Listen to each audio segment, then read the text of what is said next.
Preventivni centar Doma zdravlja u Pančevu nastavio s organizacijom preventivnih pregleda za meštane Pančeva i okolnih sela. U mesnoj zajednici Kotež odziv građana bio je odličan. Više od 100 građana odazvalo se pozivu preventivnog centra. Kontrolisali su krvni pritisak, nivo šećera, trigliceride, masnoću. Lekari preventivnog centra su zabeležili prevashodno povećanje nivoa krvnog pritiska kod pacijenata, a kod jednog broja stanovnika Koteža zabeležen je povećan nivo šećera.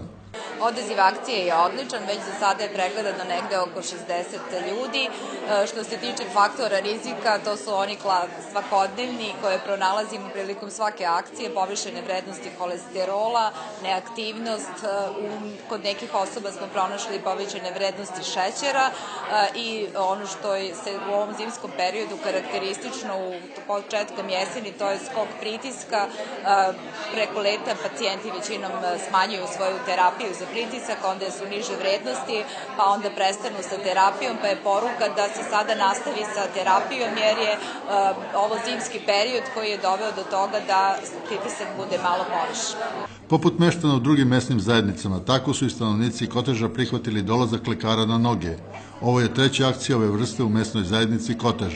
Cilj akcije je da što više naših sugrađana pregledamo, odnosno da se urade preventivni lekarski pregledi, gde se meri one osnovne stvari kao što je visina, težina, krvni pritisak, tu je i laboratorija gde se gleda šećer u krvi, kolesterol i naravno na kraju i razgovor sa samim lekarima. I ovo je izuzetno bitna akcija koju mi kao mesna zajednica Kotež u saradnji sa preventivnim centrom organizujemo već 3. godinu za redom. Svake godine je odziv odličan. Obično imamo negde oko 100 naših građana koji se pregledaju i ovo je jedna dobra prilika gde na brz i jednostavan način mogu bar te osnovne analize da se urade. Preventivni centar će u narednom periodu nastaviti s preventivnim pregledima u ostalim mesnim zajednicama gde lekari sarađuju sa stanovnicima. U preventivnom pregledu u mesnoj zajednici Kotež u Pančevu odazvalo se više od 100 građana.